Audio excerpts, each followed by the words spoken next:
let me just spam out the Twitch link as well, which everyone has just heard me say because I hit stream already. Hi everyone.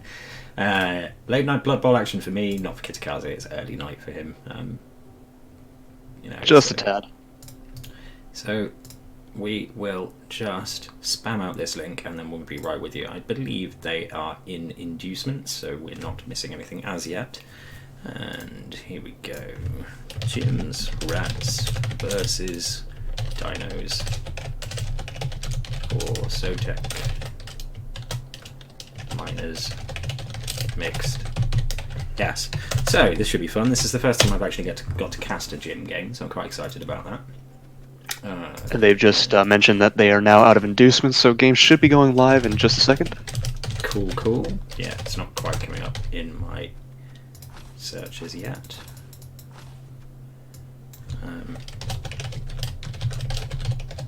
I'm mindful that I might be getting the syntax wrong in some of these. I can't remember whether there are apostrophes or not. It's Dimmy's team that gets me on that one, because there shouldn't be an apostrophe in Cowboys, and there is. So. Yeah, I wasn't going to mention it, but yeah, Demi's got a bit of grammatical situation going on there, but we're not here to play grammar, we're here to play Blood Bowl. Indeed. Right, so I assume they're just loading in if Gebro's going with some issues, and then we'll get on with the action, and you can all join in and talk about the action, and mostly mock Jim, because that seems to be what we do. It's all in good fun, though. Yeah, definitely, and it's going to be a good match. Jim coming off the 3-1, yes, I believe 3-1 victory against Demi. It was 3-1, yes, and he lost one of his rather spiffy gutter runners, and we're in. Let's roll. Anyone who happens to be in the chat who wants to let me know that they can hear everything, that would be superb. As always. I can do a quick verification as well, 1 second. Yeah, sure. If I do it, it kind of does a recursive sound loop over the top of everything, which is quite funny. Wait, okay. Hi, OpenEye. Nice to see you. Welcome to my channel if you've not been here before. Looks like we have the lizards in defense first, so Jim is going to be trying to plough his way down the pitch past them. I say plough, it's more like dodge a lot. Yeah, I was going to say, I don't know there's much plowing going on there for the Rats side, but that's his kind of game, and I'm kind of curious if he had actually won the toss and chose to receive, or if he had been put on offense first. From what I know of Jim, his strategy usually is score quick, score often, and score as much as possible. Yep. Opponent can't beat you if you're 4-0 ahead at half-time. It's a good philosophy to have. But yeah, exactly. I would expect Jim to go for a quick steal and try and bomb it straight into the end zone. That's pretty much what he does. Hey Dimmy, nice to see you, man. We've talked a lot about Jim's side a little bit. Dinos for Sotek, off of their first week, came off a 2-2 tie against Cartoon Carl's Edgy Boys. Mm-hmm. Good result for both teams, I think, given that the Dinos are a little under-leveled in the Saurus department. You've got 3 Saurus here. Zol 10 Quicked, Zlatuta, and Clamhex, who have no levels. And then we've got a block and a block Mighty Blow and another block. Crocs has Guard. Skink's pretty hefty on the levels there, as you'd expect with Skinks. So sidestep, sidestep, and a block. So yeah, maybe a little light on levels there. Who's loud and who isn't? I can probably turn I suspect I'm the one that's coming in a bit loudly. I've adjusted my mic down a little bit. Awesome. That any better, OpenEye? Sorry, I'm just adjusting on my seat here, so if you hear weird farty noises, it's my chair. Awesome, brilliant.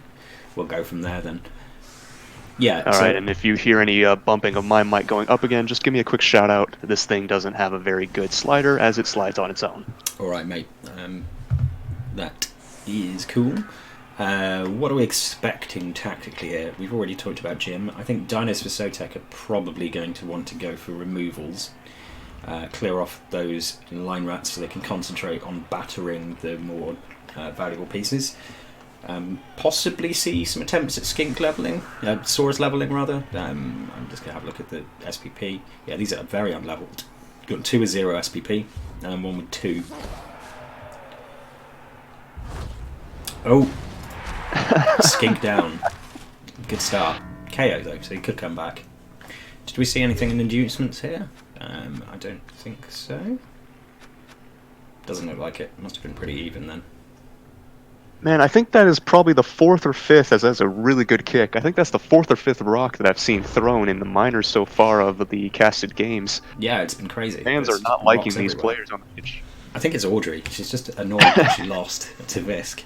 So she's Well, just it's fitting that another rocks at everyone. Yeah, I was gonna say it's fitting that a skink's gone down in that case. Yeah. Taking it out on some different lizards. Now, what is took it out surprising? on Visk, really. Yeah, right. I was gonna say, what's surprising me a little bit about the lizard setup here, as we see a few punches going out, is that they're not actually playing the line quite as heavy as I've seen a lot of other lizard coaches. I've seen a lot of them usually like to stack the line with their Saurus and their Crocs and really get some hefty, beefy Sauruses up there, but Gebro is deciding just to go with a 3 Saurus line and keeping the rest of the players back for defense. Yeah, I mean, that's probably a little bit of scouting going on, knowing that Jim is likely to bomb it up the pitch as soon as possible and leave them for dust. So if you've got them locked in on cheap line rats, then those Saurus aren't getting back to help out. I wonder how much the lack of tackle is going to punish him here. Those gutter runners are going to be a nightmare. Ooh, here we go. Oh, and a big removal. Big removal. Quite the punch there from just a random lineman. That's 2 players removed already without Gebro throwing a dice. I was going to say that one of my early predictions, as we see a piling on coming in, one of my early predictions was that Jim wasn't even going to throw more than 15 blocks. He's already thrown 3 out the gate, so we'll see if that prediction even holds. Yeah. Jim might be looking at this as, I have a bunch of players who have some pretty powerful skills. You know, the obvious one being Cruncher, who we just saw pile on. Maybe if I can remove some of those Sauruses? Sauri? I don't know what the plural is. Then Saurus, it might just be Saurus. Then I can tilt it in my favour. I'm not going to have to make as many dodges past big beefy players. Ooh, goes for the GFI and falls over. I think you just leave that, really, don't you? And he seems to. He would agree. No risk of any Saurus, Saurus. Yeah, I'm having the same problem you are, apparently. Or Skinks making their way down the field to get the ball, so yeah. Defense is pretty much still intact. Nothing's going to stream through, and his players aren't in too big a trouble right now. I could see someone maybe making an attempt at pressuring, but given Gebro's setup, I think he's playing this one quite cautiously, so I'm not expecting him to try and flood round. I think it's probably a bad idea anyway. Really, you want him to be playing in towards you. Blitz comes in. Maybe setting up for a foul on Cruncher here. He does have an extra player on the bench, so fouling is an option, but the 2 early KOs may put a little bit of a dent in that. Ooh, sure. And the Crocs with an early bonehead. We saw how irritating the boneheading Crocs can be in the game that just finished recently, which was Dimmy versus Boone, and Dimmy got a 1-0 win after an incredibly scrappy game. Yeah, there was quite a few boneheads early on that were in fairly key points. But that's the price you pay for taking a bid guy. That's why I don't. Yeah, but the big guy can offer you a lot of opportunities, especially if your team's not quite as strong as the Sauruses are. For sure. I don't begrudge anyone taking it, I just prefer reliability. And as you can see, just proving my point. Osmoto Crankshaft there, deciding not to move. What a great name. Definitely, indeed. Gebro being very aggressive, actually. Well, a little bit more aggressive than I thought he would be. He's definitely lining up his Sauruses into punching zones. Yeah, I think this is one of the few matchups really you can have as a lizard player where your skink's going to be on parity with players. So, you know, it's going to be, even with if it's unassisted, it's just a straight 1 die because it's 2 on 2. Yeah, absolutely. Those storm vermin, not exactly known for their strength, but more their movement, even being able to outpace the quite agile skinks. Yep. And I guess with everyone kind of tied up in the middle of the pitch here, it's going to be possibly time for Jim to start dodging. Yeah, the big guy did niggle your goat. You just as you went to go to the toilet or something, so everyone was like, "Oh no!" because you couldn't even roll the Apo. Yeah, I was gonna say, I think I've seen a lot of streamers get bitten by that a lot. The bathroom break into casualty. He said the classic thing of, "Well, this is taking ages, so I'll just go do what I got to do, and then come back," and then goes out of the room and then comes back just as it clicks off of the timer. You know. All right, so picks up again. Maybe this time he won't fall over. Best to get that out of the way this early, though. I think. Yeah, that two-headed gutter runner now making his way over to the right, where the Saurus, or rather I should say lizard, I keep calling him Saurus. The lizard defense isn't quite as heavy. Problem with those Saurus is, while they are all relatively, because of their strength disparity, pretty good, they're kind of locked in on all these lizards now. Not lizards. Rats. Sorry, I lost my train of thought because I was reading Dimmy's comment. It's Dimmy's fault. They're kind of locked in on these rats now because the one thing that Saurus cannot do is dodge. Right. So, also, very bold blitz by the lineman there against the block dodge skink. That one could have ended a bit more poorly had the dice gone just like it did now with a double down. Yep. Instant reroll there. Gets the push. Pushes to the side. Nobody's freed up quite yet. But he is wisely getting the the tackle zones off his other gunner runner, Scruffy. So we may see him take a bit of a jog into the backfield. Again, that lack of tackle could be pretty crucial here. Yeah, but he's going to have to be careful. These skinks really can get back there quickly, and if he starts leaving it, as our very nicely way of putting it, potatoing, he could find himself trapped by a skink gang. Yeah, absolutely. And you've got a couple of skinks who are a level off of sort of becoming perhaps ball sacker pieces or something along those lines. Yeah, I'd kind of agree, Open Eye. I think using the Pommer might have been a better choice, but we'll see what Jim has in store. Yeah, he's still got plenty of pieces to be able to use, and with the 2 KO advantage, should be enough to get some of these Sauruses off of his players, but we'll see what order he decides to do everything in. Denny is in fact correct that he does have a 2-die on the ball. But we'll see if it gets taken or not. I'd almost think if you're Gebro, any chance you get, as long as those 2 skinks don't get marked up, you'd have to go for it here, because you cannot allow them to get behind you. You may see that line rat come back and deal with that. But I believe he's already burned his reroll for this turn, so if even one of these rats fall over trying to get out to help him out, that could spell a lot of trouble for Jim early on here. Yeah, may have overextended himself ever so slightly here. We'll see. Okay, here we go. Yeah. Screen's off on the side there. Very, very smart.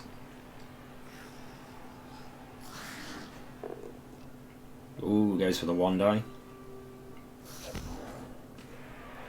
So he does screen off the 1 attack from the left skink, but I'm not even going to bother with that name. Quetzalcoatl.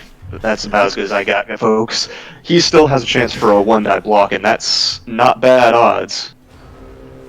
Yeah, it's power fishing essentially, but it does make life a little bit more difficult.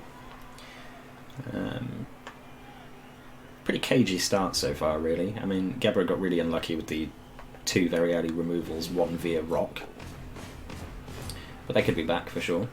And now the Crocs decides to get involved. Oh, Cruncher goes down. Just a stun though.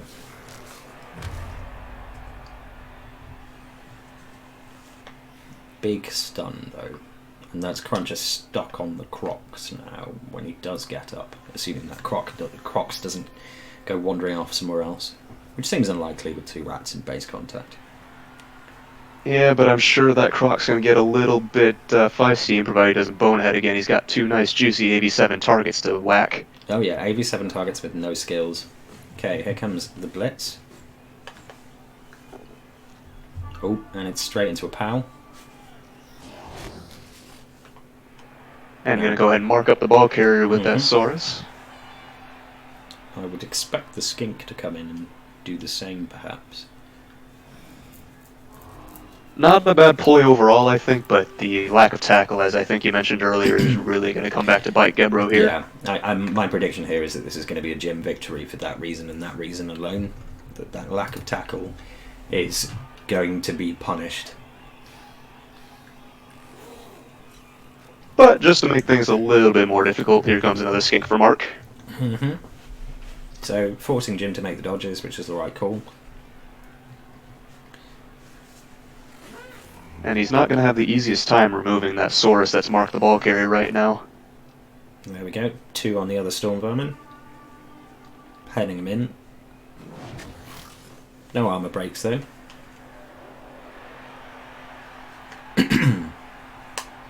Yeah, there's a heck of a lot stuck on that Crocs. In particular Cruncher, who is the killer piece. We will see. But if I'm Gebro, I'm not hating that, because I've got guard on 2 pieces. I've got prehensile tail, making those dodgy rats a little less dodgy. Oh, for sure. It's not the worst place for that Crocs to be. I think Gebro is planning on that Crocs being an impediment to all of those players. So it's, if anything, it's a very good place for them to be, especially with Cruncher down for a turn. Yep, yes indeed. So this is where Jim's going to have to make some moves here and figure out what he's going to do about the ball carrier. Going for a skink hit, perhaps?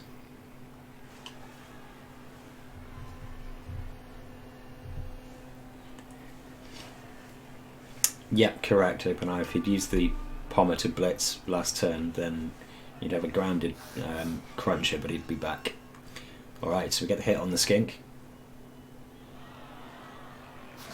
Line rats are apparently lethal this game, so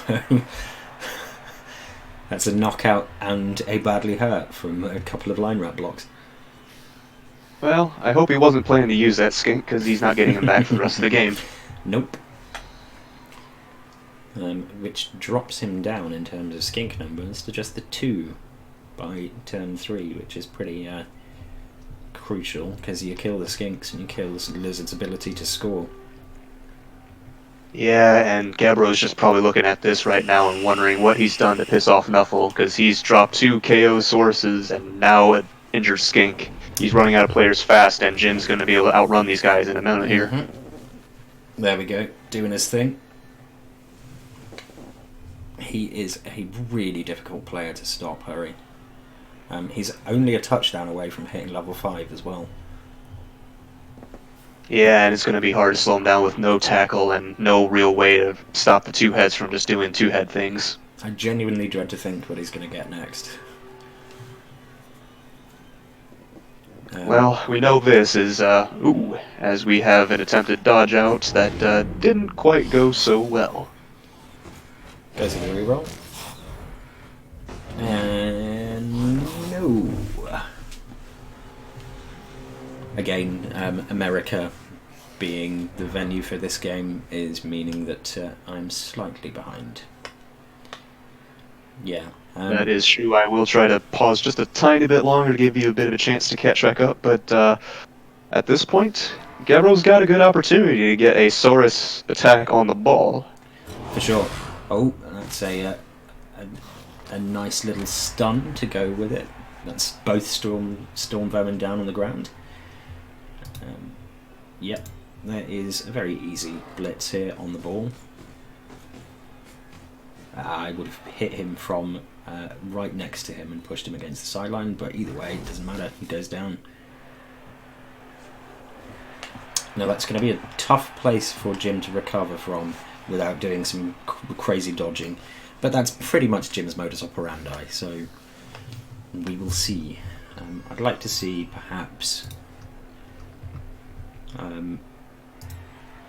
Wat Luax Peter brought in That was perhaps about as support. attempt as I could have made it. Brought in as support, so perhaps basing onto the ball as well. Given that the rats will need at least 2 players to shift them with any degree of reliability. We're probably going to see a hit on Scurry as well. A pinball in between the 2 Sauruses at the bottom. The only difficulty with that is it's an unleveled Saurus, so you probably want to be doing that relatively last. Yeah, I was going to say, I do hope he moves that skink first before anything else happens. Oh, goes for the 3, gets the hit. Let's see how this one pans out. Armor break. Just a stun though.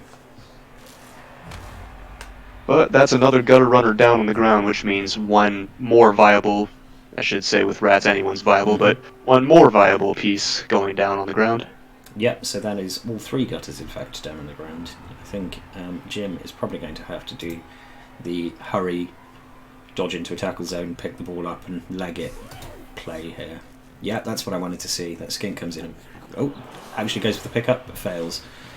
I would have probably just... Yeah, actually, I think that's the right call. And a good place to burn the reroll as well. Because, okay, there's not really anywhere you can put him from there, but he's standing on a Saurus. It's going to be tough to shift him, especially with your killer pieces down on the ground.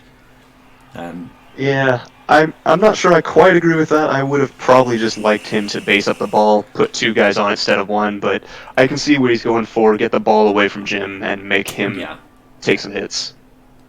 Yeah, exactly. And given how much of a pain Hurry is to actually stop from picking the ball up, a ball on the ground next to him, even when he's down on the ground and has to dodge through multiple tackle zones to get it, is not a guaranteed thing. So... yeah, 6 of one and half a dozen of another. It was probably the best of a bunch of not great options. Yeah, and speaking of not great options, if another rat can get free, that's going to be an easy 2-die against that skink. Mm-hmm. Though I guess now the question is, can another rat get free? Yes, it can, because I forgot about the one on the sideline. We get just a push though, and it's a sidestep push. Yeah, I can see that as a choice. I think I may have tried to tuck in next to the strip ball does its thing. Drops the ball at his feet. Now, do we see the crazy... yeah, there we go. Dodge 2 heads, grabs it, runs out. And 2 heads does its thing, as now he's got the ball once again, and all that for naught. Everything just popping off.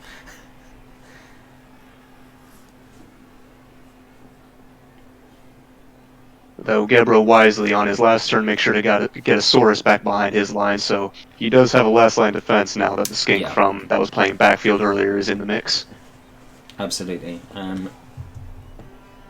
Still a bit of movement left on Hurry, so I think we're probably going to see Hurry move somewhere a bit more safe if such a thing exists. I'm not sure it does right now. I would expect we're probably going to see Scruffy come up and round in support.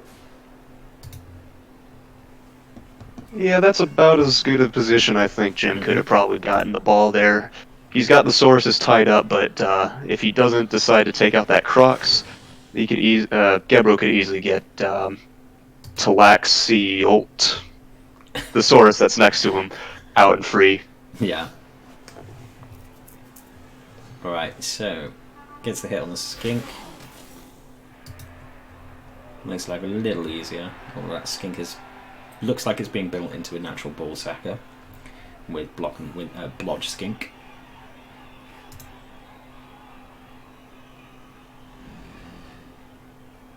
I think there's a hit on ball there. Dodge fails. Boy, Storm, Vermin, and Lyman today, not very quick on their feet. Not so agile. And this could still very easily, for Gebro, get a 2 dice off on the ball carrier. Mm-hmm.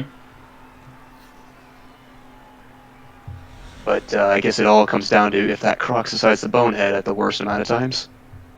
Yep. We've got Juanchix, who is free as well. It's worth mentioning. But, yeah, Block skink goes in. Oh, double skulls. Takes the early and quick reroll, so he at least gets a source onto the ball. I think he had to re-roll that one, really. Oh, absolutely. Getting a bit nervy though. They're both down to 1 re-roll and they're only 4 turns in. Now we could. Though arguably that favors. Yep, there comes the blitz, but that arguably favors Jim a little bit more. For sure. Good result there. He could take the both down and let the gutter runner wrestle him to the ground. Same result for the ball on the ground. Exactly. I think that's what you do.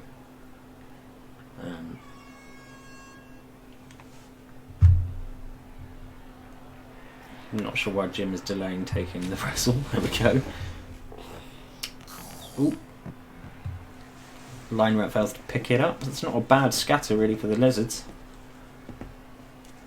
All he's really got to do is stop them from picking it up. And he's in with the shot of grabbing it on the blodge skink and running it in. Yeah, but just as easily, Gebro has almost no support back there barring the skink, and that lineman could easily at least get a quick push. For sure. And Jim, on the other hand, has 2 Agi 4 gutter runners plus the one on the ground. Ooh. Oh, Nizibble Nibbler goes down. And that's an MNG. That's a couple of SPP on Tlaxialt as well. Which I think that's turning into Gebro's killer piece based on the Mighty Blow. For sure. I would expect the next Blocksaurus that goes up is probably going to get guard, but we'll see. And that's going to be a rough position for those 3 rats on the ground next to the Crocs. That prehensile tail is not going to let them out easy. Yeah. Interesting to note that Nizibble Nibbler, there was a misclick and Jim didn't wrestle with him, which would have stopped the injury because wrestles are no armor break on either player. That is true. That's another stun. There's a lot of downed rats now.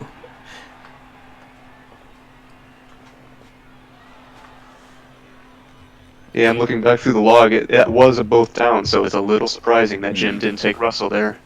Yeah, must have been a misclick, I think.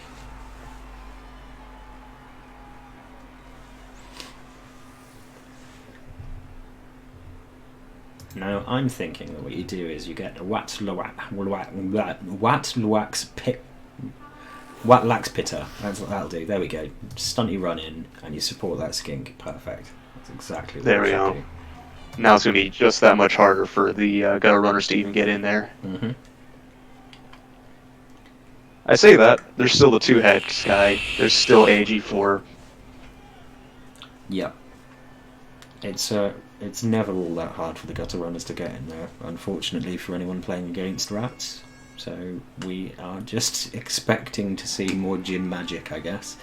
But his dodges haven't been brilliant tonight, so who knows? Yep, 2 heads it round is support.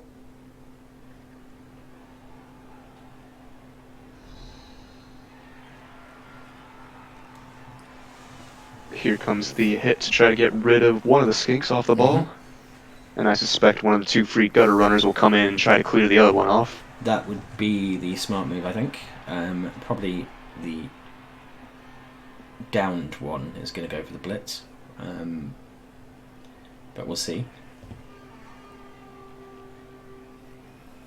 I will give Gebro some commendations here. He's doing a very good job of not overcommitting to this. He's got enough players to be in there and be a nuisance, but still has enough in the backfield to make sure that Jim's rats don't do ratty things. Yeah, so he's playing it nice and cautiously, and using the Saurus's strength 4 to his advantage in that they can tie up multiple pieces each. I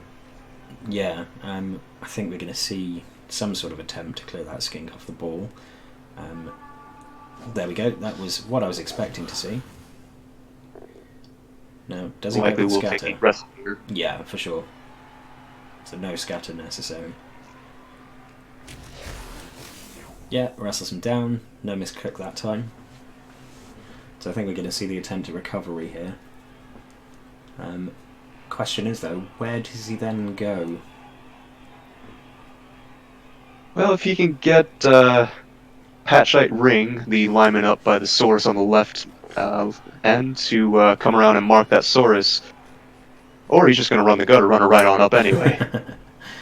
Yeah, kind of odd turn ordering there, I think. I probably... Ooh, goes for the handoff, fails it. I think he's got to re-roll that, really. I think he's betting on the off to the races strategy, because that Saurus will probably have to make a GFI if he wants to catch up to him. Yeah. Yeah.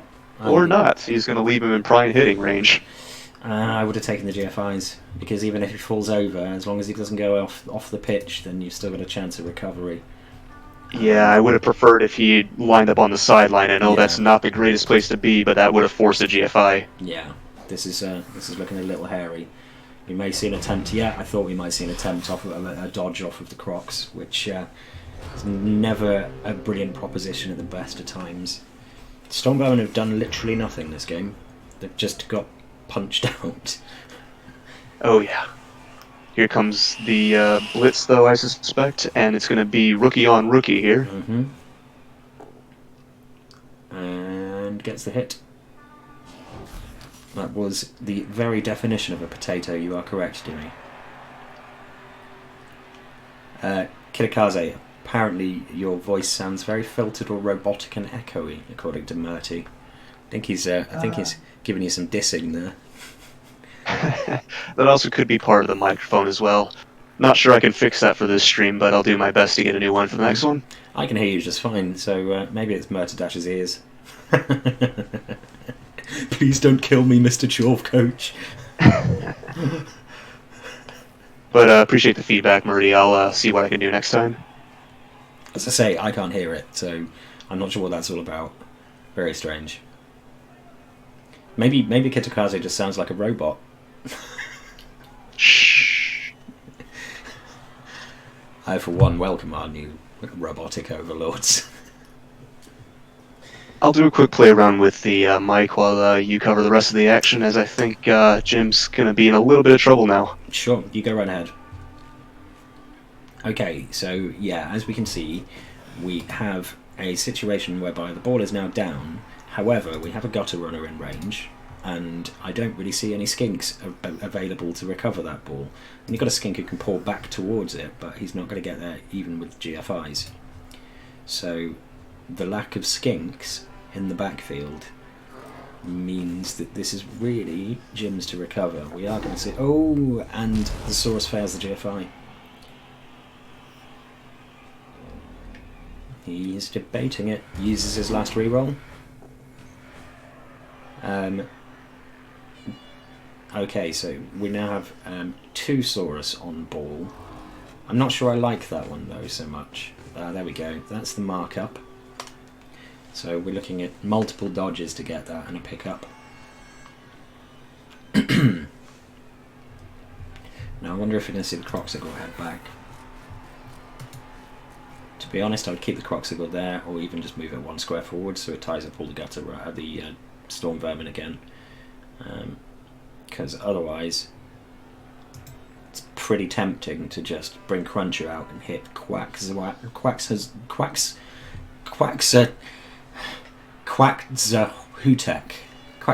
There we go. I got there in the end.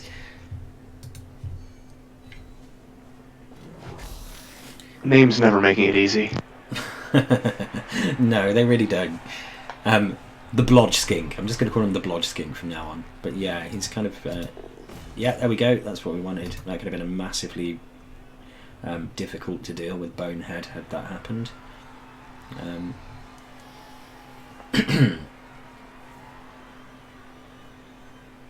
It's nice to see a slightly slower paced game, I think. Although, admittedly, the Kislev Norse game the other night, there was a lot of connection issues, I think, there. So there was quite a lot of pauses and stops and starts in the action. So both teams being quite considered here. Alright, so let's see how Jim works his way out of this little pickle. Alright, I've made a few modifications. Is it sounding any less robotic, guys, or are we still just going to need a new mic for next time? I can see you I can hear you ever so slightly more quieter now, actually. So... Alright, so it looks like we may be seeing a killer attempt on the Crocs. Let's have a look. He's thinking. He's certainly thinking. Yeah, I do wonder if after this game Jim's going to need to take a look at turn ordering. I mean, Mm. not really anything major in terms of stakes. I'll put that out there first. But there are definitely a lot of his players on the pitch. Killer goes in, hits the Crocs, gets the Crocs down. We're going to see a piling on there as well if this doesn't break armor straight away. There we go. And there we are. Piling on. Does its thing. And we've got a stun. No removal, unfortunately, but that's a Crocs out, so all of those rats are now free to run off next turn. Tackle onto the skink. It's about as good as it gets. The only issue there is there is a blitzable Saurus who could clear that off. Movement bust Saurus, in fact. Yeah, though I think the objective here for Gebro is just get that ball and keep it safe. Mm-hmm.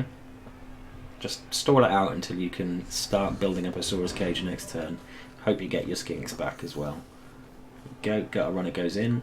That makes life a little bit more difficult. Jim appears to have decided that it's time to kill the skinks, which is a very wise decision for the most part. Yeah, not entirely convinced that he's given up the ghost yet, especially with 3 turns still remaining. Oh, but for sure. He's definitely going to do some damage while he's got skinks laying out in the open. Yeah, absolutely. So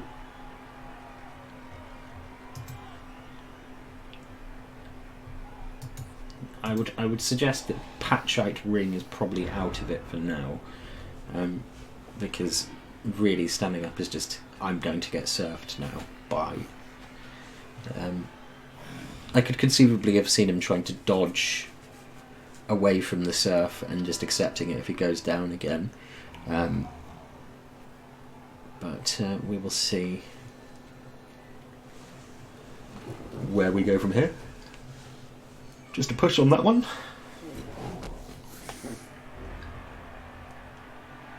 Now, the other 2 Sauruses aren't close enough really to do this, but I would have liked to see probably a blitz and then move that Saurus to help out the ball a little bit. Mm-hmm. I think we're probably going to see a blitz with the Block Saurus onto the... if I were him, I'd actually hit the gutter, but he's probably going to do it onto the Storm Vermin to free up the skink and try and possibly recover the ball.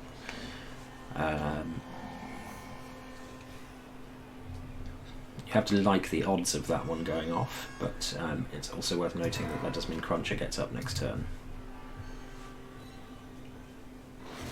And I'd say he's going to take a blitz and then move on Quanshix, probably one of the easier Saurus names to pronounce.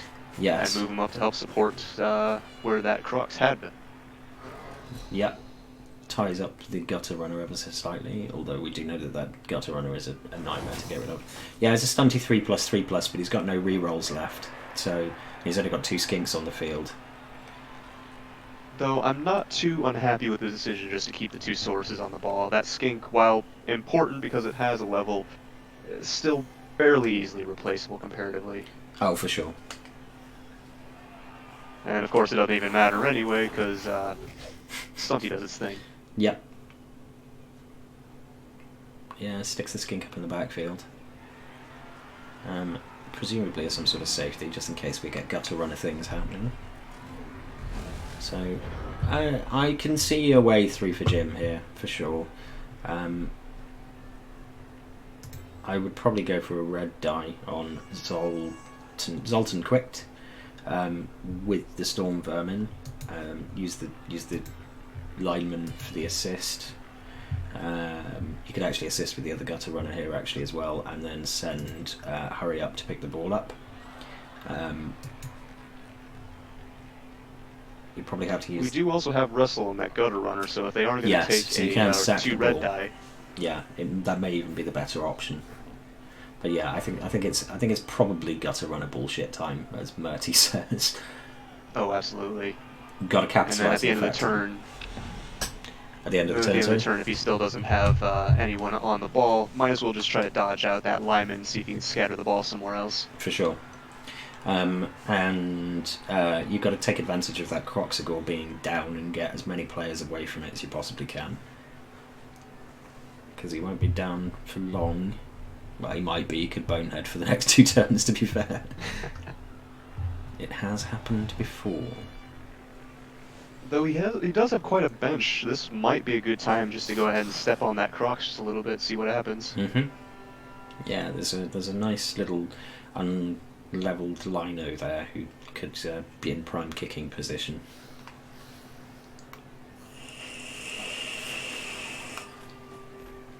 In the meantime, just going to make sure that Saurus is well and truly tied up. Make sure he doesn't go anywhere. Not that Agi-1 really has too much of an issue with that. No. The one downside about the Saurus is Agi-1, and they're not going anywhere unless they're blitzing. There we go. Runs him up. Yeah, he's going in for a hit on the Bloxsaurus.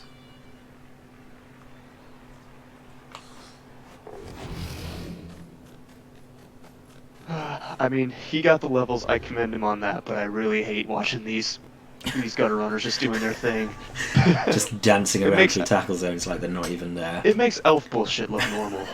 Skipping through minefields, you know, that kind of thing. Might as well be. Yeah. Oh, yeah, he is going with the Mighty Blow tackle piece. And he's going to decide Scatters to the ball. scatter the ball. Perhaps hoping it'd be more favourable for that free gutter to nip in and grab it. Not really. I don't know if more favourable didn't really change much. No. Just... There we go, sticks tackle on the skink. I don't know, I think he would probably risk this if it was with hurry, but I'm not sure he'll risk it with Scruffy 3. No, more than likely not, but Scruffy 3, if he's not careful, is going to get Wanshix right up his backside. Patchite Ring gets up, so Patchite Ring is in prime surf position, but it's essentially do this if you dare, because if Zoltan Quick rolls a both down, then that's the turnover, and yeah, there's plenty of things that can go wrong there, so... That's true, but a 1 in 36, I'm not going to be batting an eyelash too much on those odds. Bait. Alright, so there we go, Cruncher gets away and gets on the other skink. He goes for the pickup, gets the pickup, skips straight back out again, because of course he does. And that's going to make it very tough for Gebro to even want to stop this. Yeah.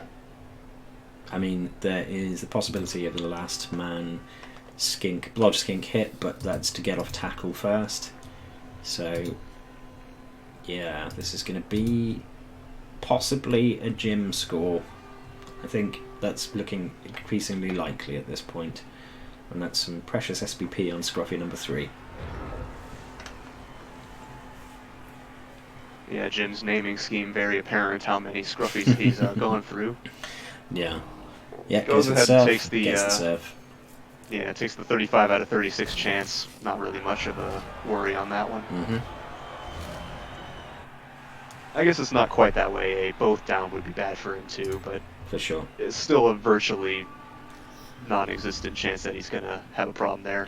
He can As we see the crowd getting into the action tonight. He can actually now get the Bloxsaurus onto the ball carrier for a blitz. 1, 2, 3. Oh no, it's movement bust, isn't it? 1, 2, 3, 4, 5, 6, 7. So he can get on to the ball carrier and hope that Jim fails the dodge, or can get him on and then hope that he can dodge out of tackle and get the hit with the blitz on the ball carrier with the assist from the Saurus. Yeah, that's a 2 GFI plus a dodge, and then you still have to try to hit the ball carrier. All with no re-rolls.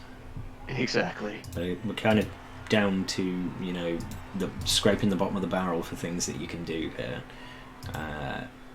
course, we could see another attempt at a dodge off of... Here we go. Starts with a hit. So we're probably almost certainly not going to see what I was about to say, which was the other skink can assist with a dodge off a tackle as well. I think we're going to see the risky move come in at the end. But this is looking like it's going to be very, very tough for Gebro to stop Jim from scoring. Yeah, there's not many pieces that Gebro's got, and tackle, making sure Skink doesn't go anywhere. And that's that one over with.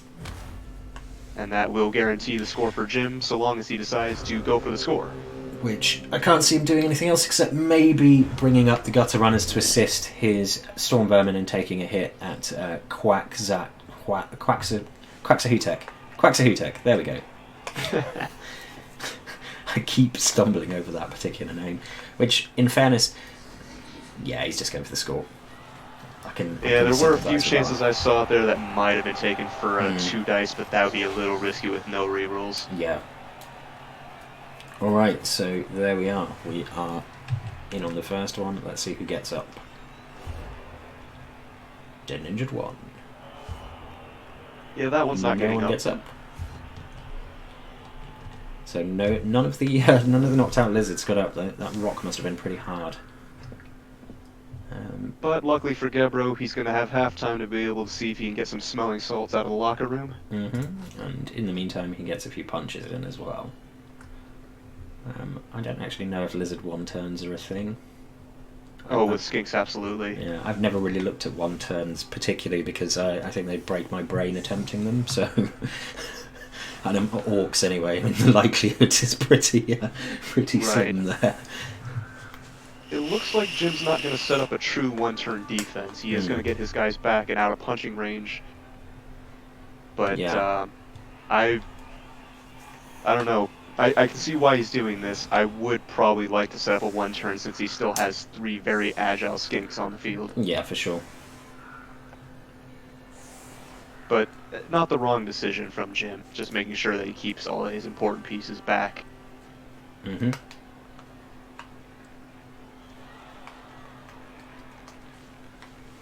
outside of a few college coaches that are now in the minors this season, I don't know how many of them have actually practiced up on their one-turn offense. Yeah, I think the only one that I can remember pulling it off, I think, was AIM. I'm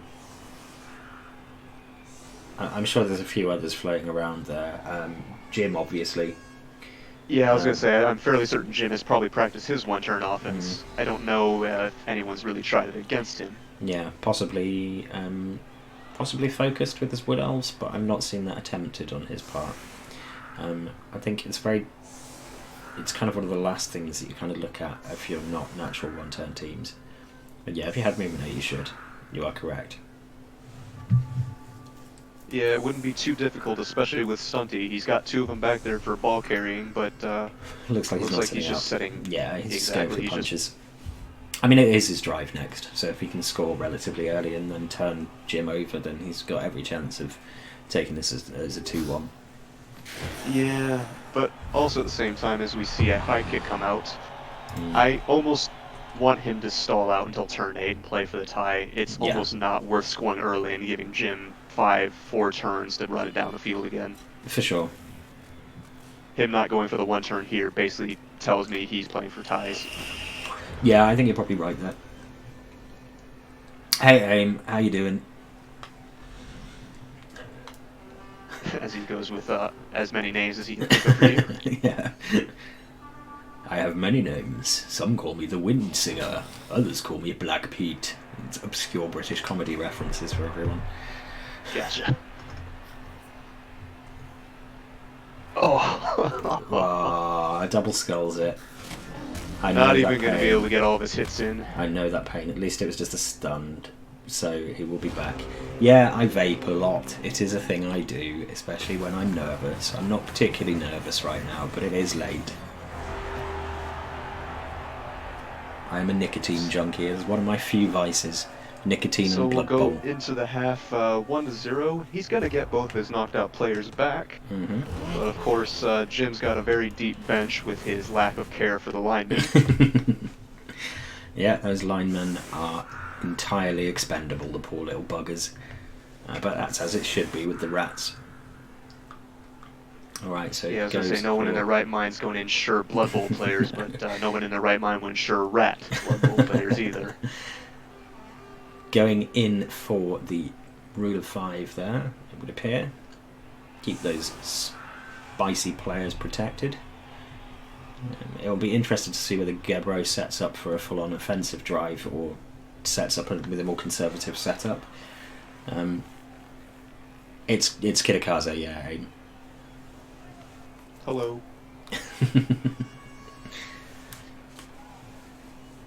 So yeah, I would say if this is a more more conservative setup, then you're definitely right, and he's going for the tie. But we'll see. I'd like to see him go all-out attack and just try and beat Jim at his own game. That would be pretty fun to watch, but getting back on defense is, I don't think, what he's wanting to do at this point. I would agree. At least he has all his skinks back. Yeah, exactly. It's 11 on 11, so this is about as good as he's going to get it again.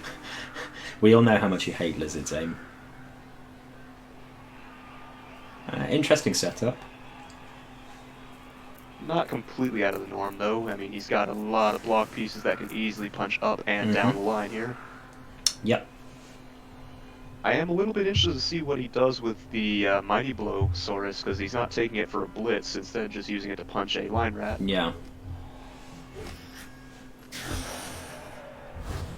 Oh, and there we go. Blitz comes in.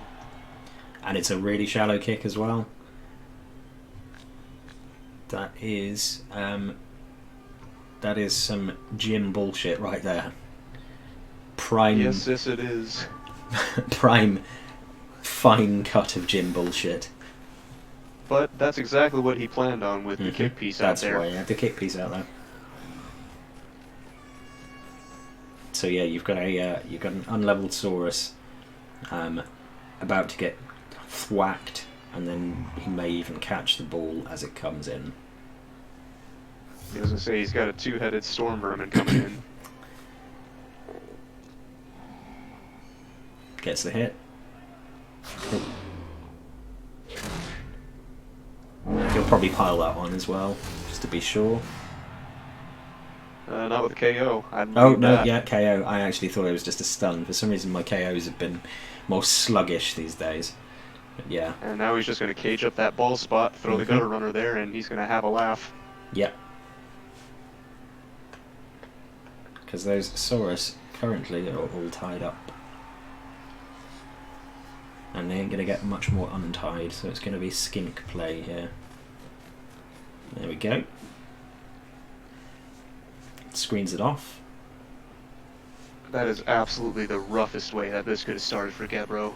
Absolutely. You know, the elation of getting your players back, and then this happens. And this could well be us seeing a level 5 hurry, which is a terrifying prospect.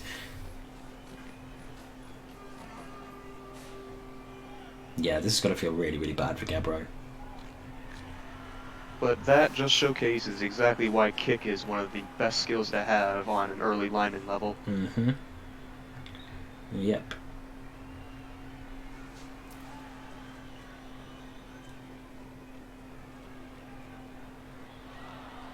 Yeah, there is a way for the ball to scatter out. It seems a little unlikely, though. We will see. That would be quite amusing if the ball scattered out and went onto the other side of the field. Catches it. Yeah, like, there wasn't too much doubt there with Agi 4. Exactly. So actually, I wouldn't mind seeing a sure hands on that ball carrier eventually. Yeah, for sure. Just kind of speaking ahead of levels, since I'm not sure what Gebro can do here. Yeah, I find it difficult to see where Gebro can go to kind of fox this. I guess the obvious choice would be to hit with the Crocs and then use the Block Saurus to blitz Cruncher, get him on ball, hope that you can take Cruncher out. Skinks all flood into the backfield.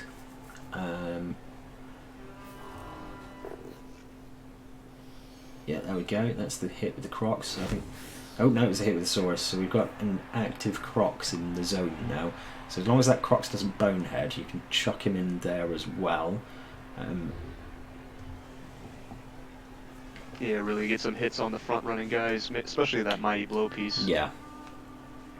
Yeah, I would expect the plots to come, the blitz to come in with the Blocksaurus onto Cruncher. Especially given there's no GFI involved yet. Here we go. And then the Crocs to move in as support as well. Gets him. Ooh, armor break. And that's an injury on Cruncher. That's huge.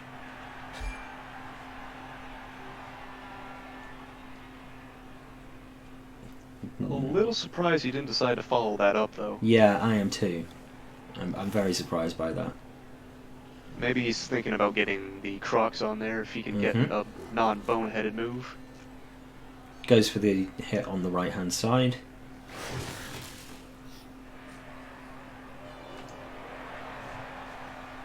Yeah, I guess he's... I would have followed up. I can kind of understand why he hasn't. This would be a really bad time for a bonehead, Mr. Croxagore. You might see the Crocs move into the square just on the left hand side, but yeah, the lack of follow-up was a little surprising. Oh, okay. This is an interesting move. Yeah. I guess he's just making sure Dodgy don't do dodgy things, but that's a two-headed gutter runner with dodge. Yeah, and he's given him an elf hole past the Croxagore if Jim doesn't mind kind of snaking it round a bit. Yeah, I'm not convinced by this. Ooh, Sadal Blade is KO'd. It's, the War of Attrition is gearing up. Yeah, but Jim's still got 2 bench rats. I don't think he's too fussed about it. Yeah, as long as his line rats are getting powed, then it's not really a big deal. Cruncher is a big loss, though.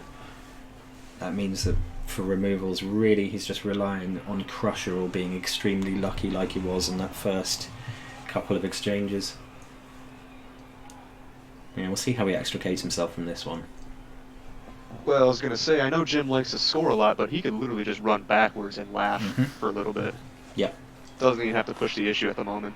Exactly. This is Gebro's. It's Gebro's job to get the ball off of Jim. Jim doesn't have to score, although we do know that Jim loves to score. Oh, absolutely. But if he absolutely needs to, he's very much pinned in on the sideline. Well, I should say very much. He's kind of pinned in on the sideline. But he could absolutely just run it backwards. Yeah, I and think start laughing at all the Sauruses. If he's going forwards, then the obvious choice is to hit Wax Peter, because if you knock him down or push him away, then you've got a clear channel right through the middle there. Yeah, and he's got a Mighty Blow block piece on it, so that could do some damage. And here it comes.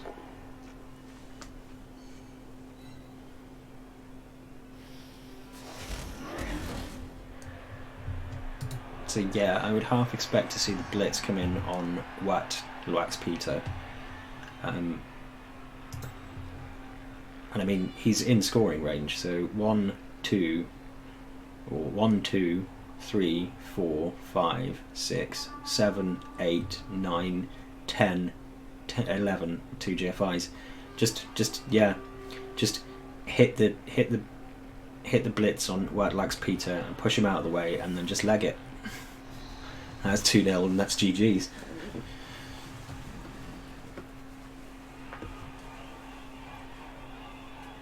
Yeah, though I have a feeling that even if he did score and did want to say GG, he still wouldn't be satisfied yet. Oh, for sure. Yeah. Goes for exactly what I said. Gets the power as well. No, you have to follow this one. That is a very cheeky power. Sidesteps it. And then, yeah, it's just a straight run through now. Just move Scruffy 3 1 step forward so he's out of the way, and then just leg it.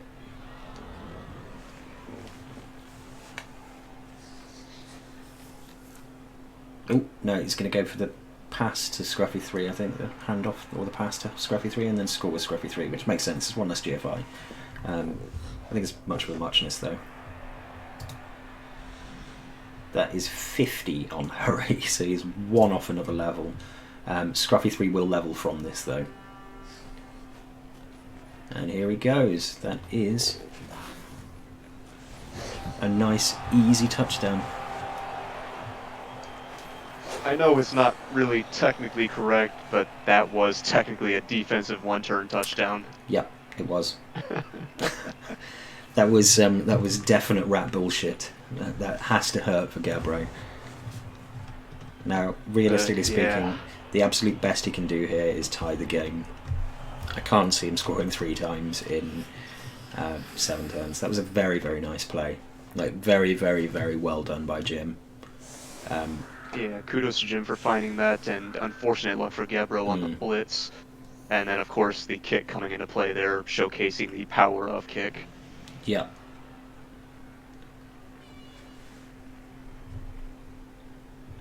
Now, do we think that Jim is jammy enough, lucky enough to get it a second time? Lucky enough, yes. Whether he will or won't is completely up to how Gebro sets up here. Correct. But unfortunately, I don't really see how Gebro can set up too much more different without pieces being completely and utterly exposed again. Yeah. And Jim will probably just do the same play, kick it to a side of the field that's open. Yeah, for sure. So he's basically been forced to do the same sort of setup. I don't know, perhaps a Chevron's defense, but yeah, this is essentially going to be a case of how many does Jim put past Gebro at this point. Unless Gebro starts doing some serious damage. Gets an extra reroll though, that'll help. It looks like Jim's just opting for the deep kick this time, satisfied with 2-0 for now. Yeah. Let him play at him a bit.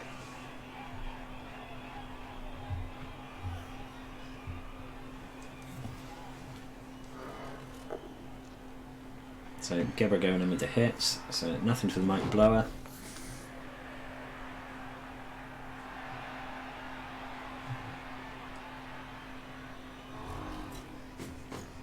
Looks like maybe trying to establish a little bit of presence in the right wide zone.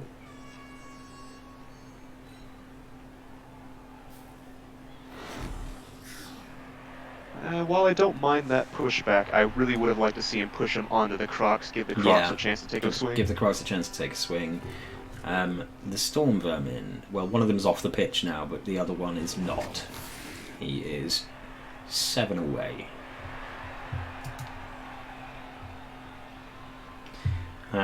Perhaps what he'll do is he'll blitz with the Crocs. Yeah, just maybe.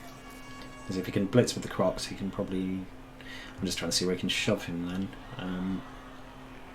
Blitz with the Crocs, yeah, nah, I don't know. Yeah, Jim certainly could use some claw. I think we'll see that happen with Cruncher as soon as Cruncher comes back and can get that last level.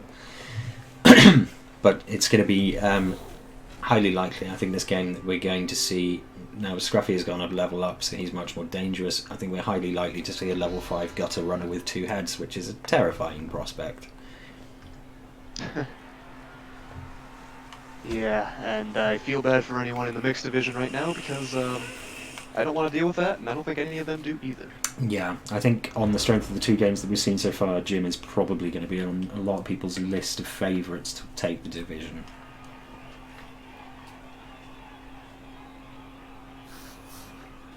Yeah, starting the season off with a 3-1 over Dimmy, and then looking to at least solidify a 2-0 victory here. It's a lot of SPP, a lot of points, and a lot of stinking rats. Jim, much love. I just don't like your rats doing ratty things.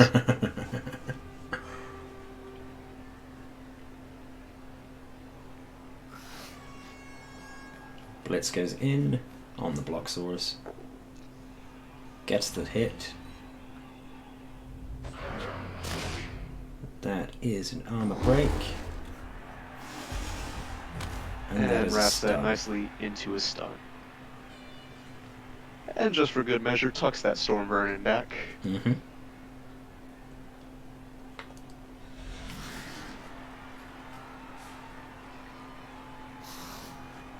Yeah, the relying on doubles thing is a fool's game, because relying on doubles has so far netted me jump up on Cromp Teeth, which is brilliant, admittedly, and a lineman with dodge. Whereas quite a lot of people have got a lot of stat freaks running around, so I look at them somewhat enviously. Hey, Enviously. it's not nice to call them freaks. They're just abnormal people, alright? Or ogres in your case. Very abnormal people. To be fair, I think that's probably ogreist. Ogres are people too. Just very dumb people with giant bellies. I won't comment on whether or not my ogre has brain cells. Hey, Murdy, I don't cheat. I just happen to know that the dice gods like me occasionally. I only sacrifice like 5 things to Nuffle every game, not 6, okay? That's what that's how you do it. He likes multiples of 5 for some reason. Or she. It. I should be in for a bit of a treat then, getting 5 Kazes in my last game with 1 player. Yeah, exactly.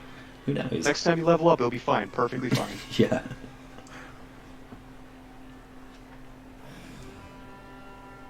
Now, while we're rambling on about my ability to apparently roll boxcars, we see that Gebro is going straight up the gut, and I think he's walked right into Jim's trap. I think he may well have done. That looks exactly like what Jim wanted him to do. We haven't seen a blitz as yet. I would probably blitz with the... it's just leveled, so you might be reluctant to do that, but I would probably be thinking about blitzing into the lineman to try and get onto Crusher, to try and stop Crusher from coming in. But he's just going for the line rat. Yeah, nothing wrong with that result. Gets a KO. So we'll see where it goes to from there. I would like to see him wrap around and get the left side cage, as he's still got options to form up the right side. Yeah, I agree. It's a fairly precarious place for the Saurus to be, but I think that's probably his best option at this point. Bring the Mighty Blow Saurus in as well.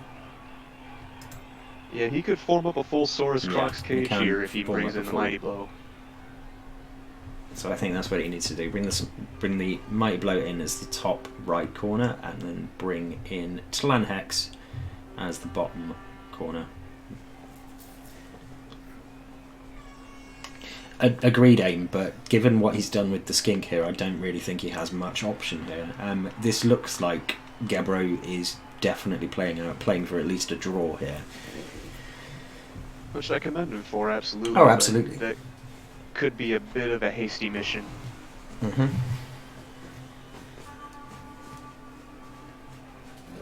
Yeah, I'm not sure I like that. That skink is not... That Saurus... Oh, fails the GFI. Yeah, you have to burn that reroll. Yeah, but he did get an extra one at the half, so not a problem there. That's the freebie. Yeah, I'm not really sure that I like what he did with the Saurus there. I think that Saurus needed to come in and make that hit on Huanshix much harder.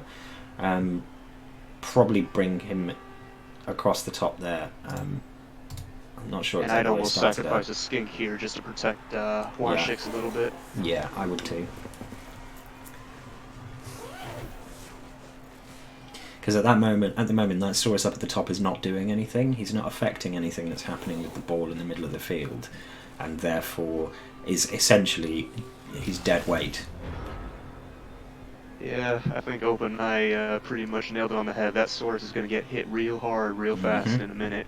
He's about to get mobbed by a whole bunch of rats. Yeah, I would have liked to see the rookie skink just go up there and just stop and place himself exactly where that rat had just gone. Because this is going to put tackle on the ball as well.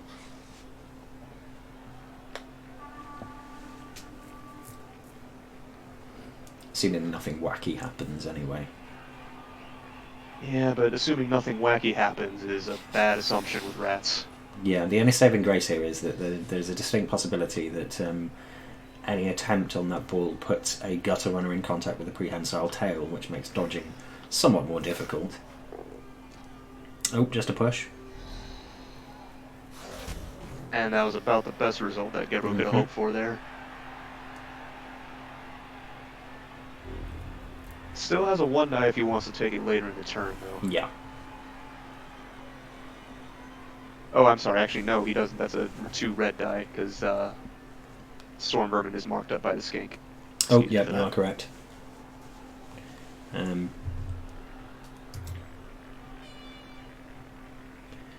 Yeah, I can't see an attempt to sack the ball here. I think that would be very foolish, but stranger things have happened.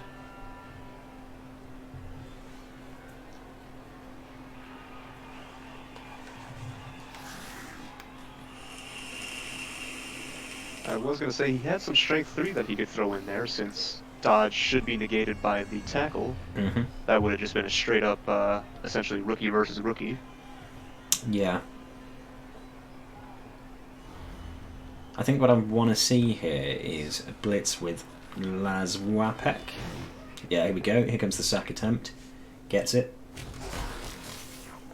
Oh, and straight up catch on the Storm Vermin. So yeah, I think what we need to see here from Gebro is probably a blitz onto that Storm Vermin. Though much less likely to happen now that the very much so.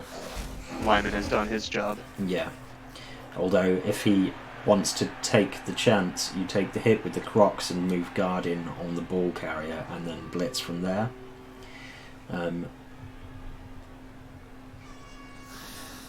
But yeah, this is again not looking that great for Gebro. Though the one nice part for Gebro, if you can call it that, this isn't a cage whatsoever. This he can is still very much get in a cage. There. Yeah, just a little teaching moment for any college players out there.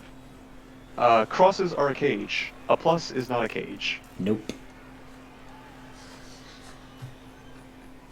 While a plus may look nice and look symmetrical, it does not for doing anything to protect the ball carrier. And that has been our miners teaching moment.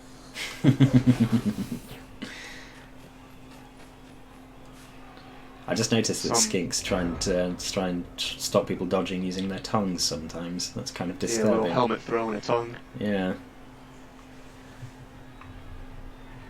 Alright, well, rats have done their ratty thing, as we predicted. Let's see how Gebro responds to this, because if he can't, this could be a 3-0 before turn 15 here. This could turn into a bit of a drubbing. Which I think is a little unfair on Gebro. He's not done a great deal wrong here. It's just Jim is very, very good at exploiting the little things. And very, very good at getting the lucky rolls when he needs them. Yeah, he's done what I thought he would do straight away, which is to hit with the Crocs. I'm surprised he didn't follow that up, though. Perhaps... Oh, no, actually, yeah, it does makes leave sense. A clear path. It is a clear path. And he gets the hit. Good response by Gebro, and yeah, let it be said that he really hasn't done all that much wrong, if anything. Yeah. The dice just haven't been favorable to him.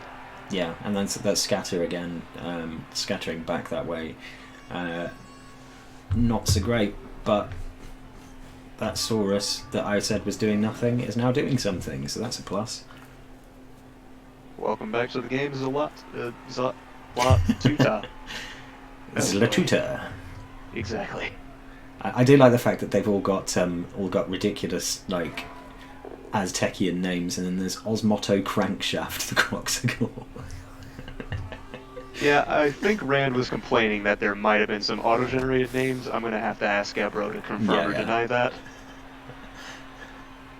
We've seen a few of them. I know that I think Old Yeller just gave up on the idea of naming his elves because they just get killed so often. Yeah, I was say those elf coaches have gone through more names than a baby shower, probably. Yeah.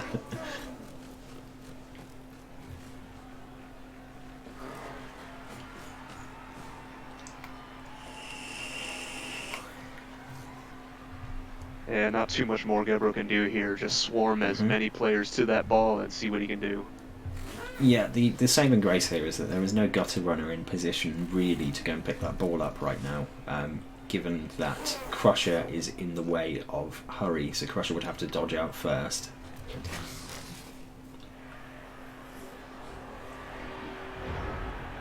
Or at least hit something out of the way first, which is quite possibly what he'll do, but we'll see.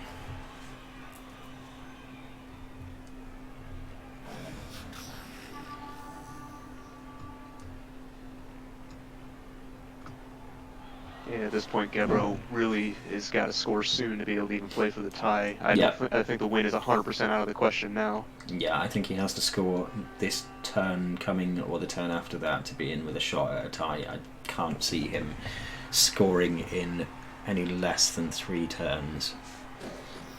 But he does have a skate that can score at the moment. Oh, for sure.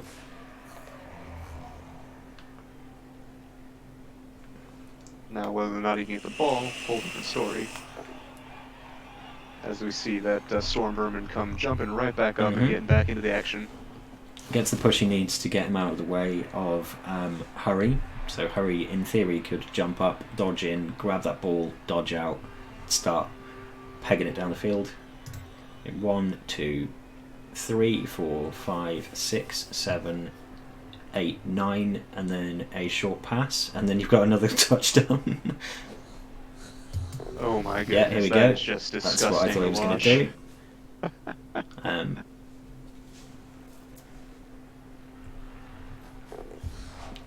Goes for the gutter long runner pass. to gutter runner, Doesn't catch it. and that might have just saved the 3rd score. Might have just saved the 3rd score, and stops Hurry from getting that level. I'm wondering why he didn't.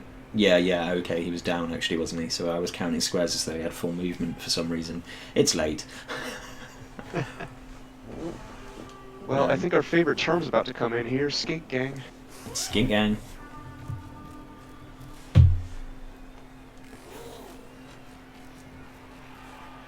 See, he's opting to put 3 skinks on there when I think 2 would have done the trick. 2 would have done the trick for sure.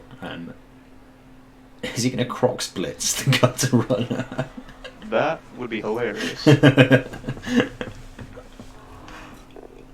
What more better way to cause chaos than throw a crocs downfield? I'd be tempted by it. There's not many opportunities to take a 3-die that you get all that often. So that is true, but I'm just hearing the sound come on in. I like this play better. Just take I do too. It's much safer.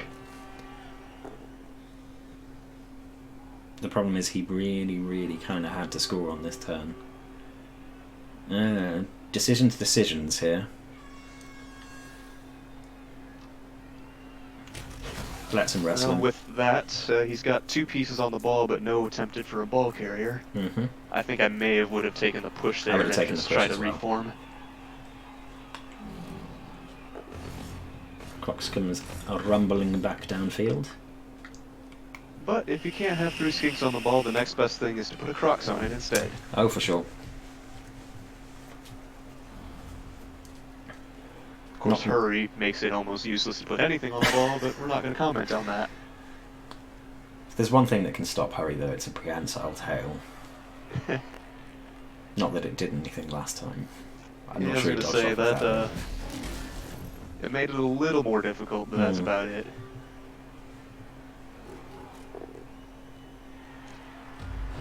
Taking the rest of the 2 dies and getting some pretty solid hits now. Yep. Nice little stun there. Yeah, I think we have to see Wildlax Peter come around to the top here. But here comes a hit on the Storm Vermin. Yeah, nothing doing with it though. Rerolls it. Takes the reroll.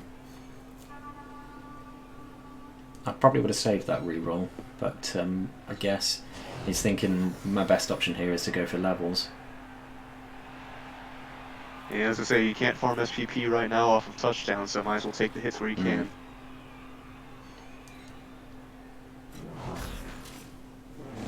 somehow armor 7 and armor 8 not really breaking as much as I thought it would. No, considering the last Armour 7 Armour 8 game we saw was the absolutely killy nonsense of the Kislev versus Norse game with the Balrogs and the Russians. This is kind of the opposite. Still quite a big piece removal with Cruncher going down, but yeah, not really seeing a great deal here. Even Cruncher, for Jim's sake, is just a badly hurt. Yeah. That skink does not want to go down. Not having any of it. Still retaining the scoring threat. Mm-hmm.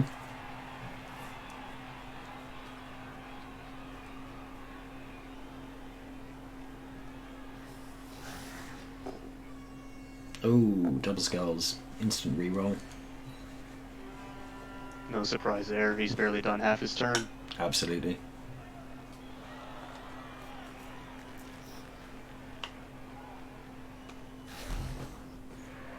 Which I'll be nitpicky here, but probably could have done a few other things first, but There's a few taking 2 dice standouts is usually a solid.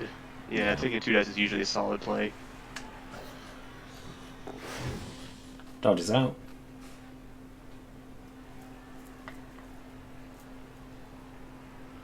Potentially a secondary recovery, I guess. Yeah, I'm not sure how he's going to get onto the ball. There, here's how. Yep, that's what I was expecting, the blitz coming in. Pushes him onto the ball to scatter it away from the Crocs, hopefully, which it does. That is a perfect scatter. And 2 heads doing the 2 heads thing again. Yep, 2 heads doing 2 heads. And then he just legs it, I guess. Hopes that the skinks don't stop him. Yeah, he's got to be a little careful here. Until he stands up those other linemen, those Crocs can still reach him. Yep. I think he'll probably take a GFI, because that should put him out of range just about everything but the skinks. Doesn't take the GFI.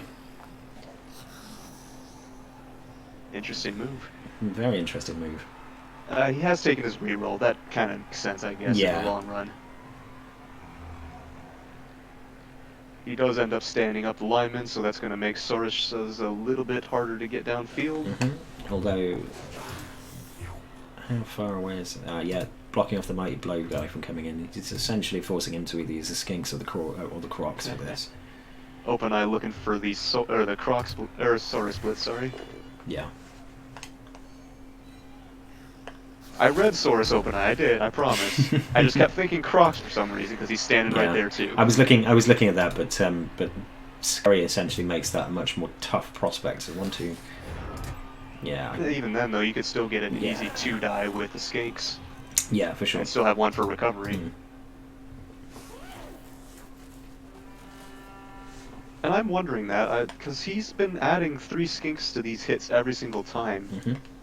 Those gut runners are only a strength 2. I'm wondering if he knows that he only needs 2 skinks to make that hit. Yeah, this might be just sort of force a habit with them. Right. Because he could have used one of those for recovery there.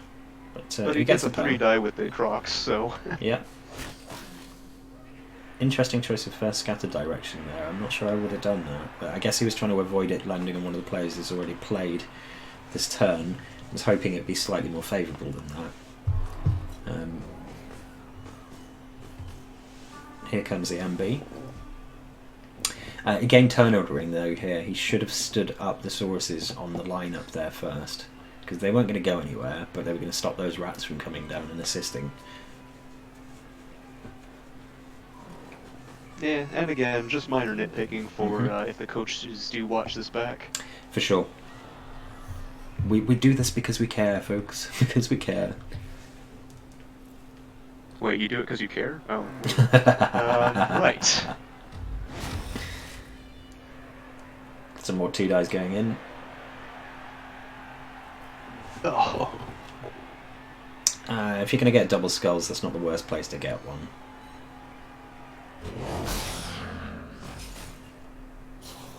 Gets the reroll. Sadal Blade is stunned. I don't know what a sadle is. Is it like a ladle, but more Zinchian or something? I honestly would not be able to tell you. I I have play the nary an pawn on idea the either. sadle.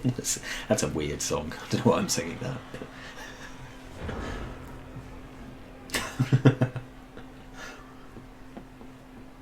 I think AIM thinks I've lost my mind, which is probably accurate. Well, it makes for a more entertaining cast anyway, as we see Jim take his turn. Alright, so I do think that now Gebro is really just playing for pride. It there's depends no on real what Jim prospect, does here, but he could still attempt to score with Ushlau Pitta. Yes, I think the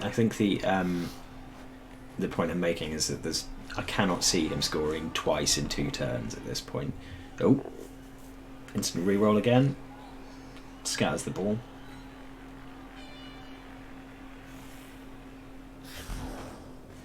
And this could be a 3-0.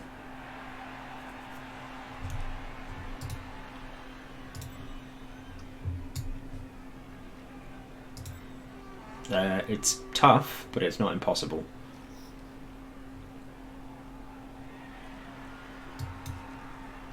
Oh. No? There's no double sound going on. There shouldn't be anyway. That's very strange. Yeah, and I'm fairly certain it's something to do with my mic. This is an older headset, so it's probably getting a little more wear and tear. Yeah, I can't hear anything on my end. Everything sounds fine here, so it's something that's happening on the broadcast. Let's unmute for a second. I apologise. Older headset, so it's probably getting a little more wear and tear. Yeah, I can't hear anything. As much as I loved the comment of looks a little bit more impossible for Jim, there's nothing impossible with a 2-headed rat. Yeah. Also heard there where I unpaused the Robo Kitakaze, so it may well be your mic, mate. You do sound quite odd. Next time, and we'll see what happens. Sounds like you're talking into like a desk fan. You know, like when you were a kid and you're pretending to be like Darth Vader or something. Yikes. Alright, well, I'll definitely swap out mics next time. We'll see if that cleans it up any. So apologies for Robo Kitakaze, but it's kind of amusing. Yeah, I could see the 2-headed rat doing his thing here, to be fair. I think, though, if Jim picks up with him, then, yeah, I don't think he can score this turn. He would be 1 square away, so perhaps not. Although the temptation has to be there to get that ball onto him, just to get that level. Here he comes. Runs around, back, grabs it.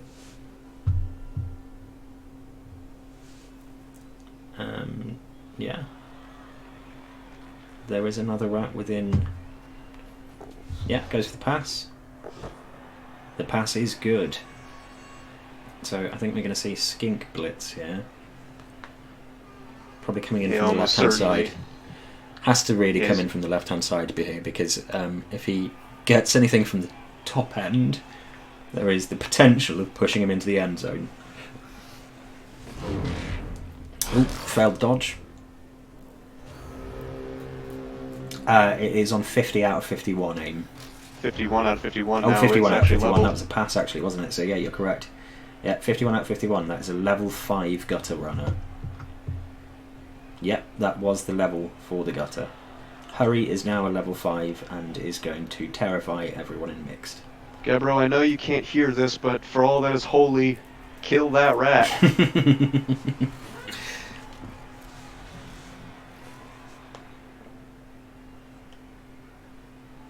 Oh, that's weird. I have no idea why that would be then. It must be something to do with my setup. I will, because if it's doing it... Yeah, if it's doing it on both, how strange. Oh, this is going to be a thing. Yeah. From the top as well. That's brave. Oh. Oh. That's a little unfortunate. I kind of wish you'd just taken the rest of the first time and saved the reroll, because that would have gotten the ball loose. And here comes Crazy Ball.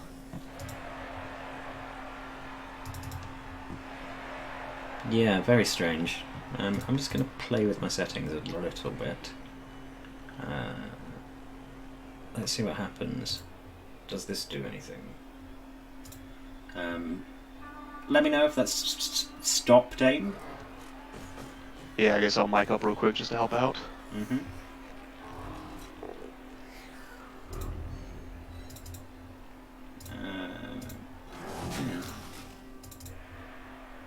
Very strange. Alright, so if anyone in the chat wants to donate to Ghaustos, we'll get a production crew. We'll really hype this thing up. Yeah.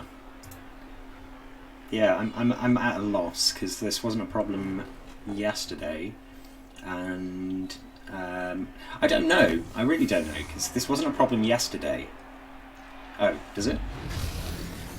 So I've managed to add it onto my own. That's very strange. Okay. And while you're going about that, we have another knockout on the field. Yeah. Okay, so has mine stopped again now?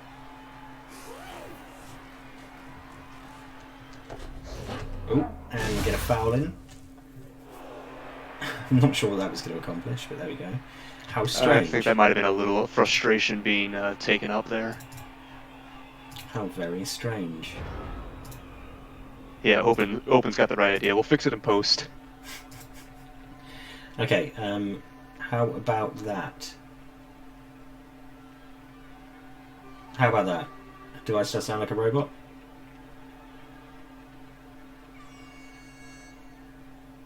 Yay? Nay? Yeah, I suspect I sound like a robot just because of my mic. I wouldn't worry too much about my end. How strange. Maybe I just need to restart my computer or something, or unplug my mic and plug it back in. We'll finish the game out because we're nearly there, and then I'll fix it afterwards. I really don't know. I just changed some settings around just to see if it would make it maybe after better. this we can take a look at the OBS, but for now we'll focus on finishing out the match and watching to see what Jim's rats, both in team name and his rats being his rats, do for the rest of the 2 turns that they've got. I suspect that a score might be coming in here if they do little 2-head things. Looks like he's going for the 2-headed pass into the end zone here on Scurry. Which makes perfect sense to me. 1, 2, 3, 4, 5, 6, 7.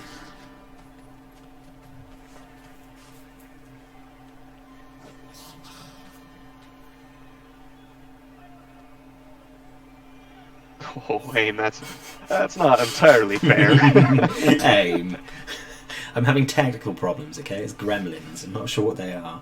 I do think this mic might be on the fritz, though. I've been having a couple of little issues with it, so it may well be that it's just a bad connection somewhere inside it. I'm going to have to consider shelling out for a new one. I suspect that it's because it's a rats game. We've got rats in the tech booth, too, chewing up some of the wires. Gnawing some of the wires. Yeah, we'll get this fixed up once we can call the exterminator. We haven't found one yet. That's why Jim keeps winning. Does he dodge the dwarves again? I don't think he has to face any dwarf teams in next, does he? Fails the pickup this time. Well, this is prime surf opportunity. I'm wondering if Gebro will take it or if he'll just try to hit everything he possibly can. Mm-hmm. So no surf with that blitz. Just gets a push as well.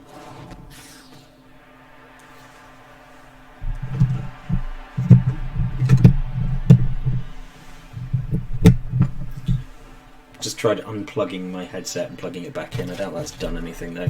I'll try unplugging the mic for a second. Just bear with me.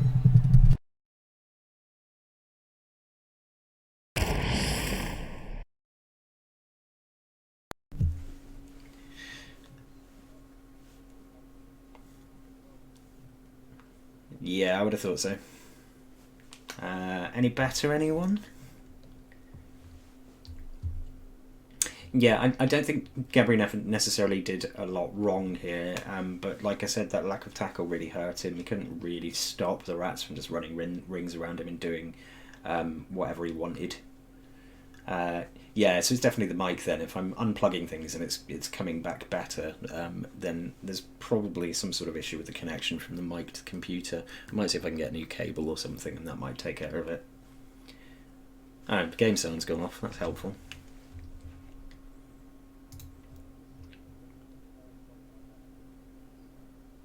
Mm-hmm. Yeah.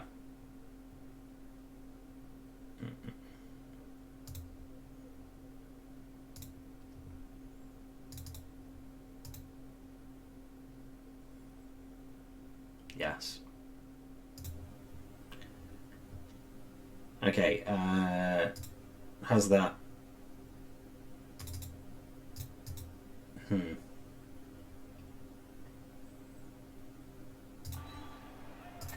Any better? Am I still alive, SF? I'm seeing bars on OBS now that I wasn't before because for some reason it had turned them off. So in theory you should be able to hear the game again now. Yeah, there we go, cool. Wicked. Yeah, Kitakaze, you disappeared for a second there as well. But apparently I'm doubled. So you're talking to yourself again. Apparently I've doubled up. This is so confusing. Speaking of confusing plays, we just had a pass to a Saurus. Way. How's that? Okay, brilliant. Yeah, I think I figured out what was wrong then. Yeah, the microphone was the problem. Unplugging the microphone and putting it back in. And but now the game's sounding, I seem normal. Okay. Yeah, so you stopped being a robot. Okay, yeah, it was a problem with the connection from the computer to the mic, and then when I took the mic out, it reset the settings on OBS. That's all good. So we should all be fine then. So Robo Kitakaze is no more. Hey guys, I feel human again. Oh wait, I already am human. Never mind. Alright, so sorry to Jim and Gebro if they're watching this back and just hearing me talk about sound a lot, like in various different Robo voices, but hopefully you got a little laugh out of that. Robo Ghaustos is vibing, apparently. Cool. Turn 16 here, last chance for Jim to do something absolutely crazy. He can get 2 scoring threats, so if he wants to try to make a pass to Scruffy, who's down there lying on the ground, he still can. I think GG's are probably going out now, and he's not going to risk any more rat death. Yeah, that would be my guess as well, yeah, but you never know with Jim. Oh, then again, maybe he will. If there is rat bullshit to be had, rat bullshit will be had. And Jim will be the one doing that rat bullshit. If I recall correctly, he is the only Skaven coach, correct? Aim, you are correct. He cannot pass enough. Yes, he is the only Skaven coach in minors.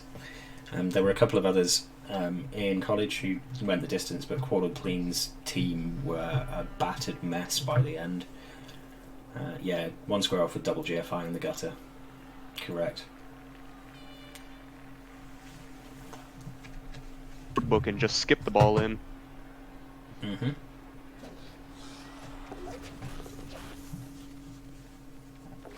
Now this is going to be an interesting play. Do we see a handoff to the Storm Vermin, who wraps it around? Possibly. No? No. Just dodges it out. Maybe just going for one last vanity pass? Yeah. Not that he needs the level, but...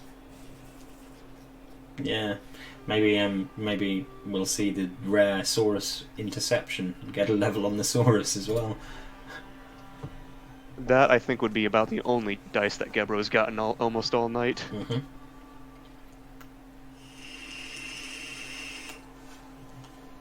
But while Jim finishes out his turn, out to both coaches. You guys both played a good game. Gebro, I will say that unfortunately some of the situations didn't favor you. And Jim, you made the most of every situation that did. Yeah, very well played to both of you. That was a very excellent game. Very good fun to call, even if there are robotic issues, and worth staying up for. So looking forward to seeing both players. Oh, there we go. That is the pass to the line rat, who catches it. I think even if he runs all the way down, I'm not sure he's able to pass it now. Yep, that is the one and only pass for this play. I am a little sad that he didn't try for the score there, but the vanity pass is extra XPP, or SPP rather. And now that Hurry's hit the fabled level 5, he's going to be one of the 3, I think, in the league now that has level 5. An unholy terror of a gutter runner, I think we can safely say. Yeah, I'll be very curious to see in next week's recap what Hurry decides to get picked up on him. Yeah, for sure. And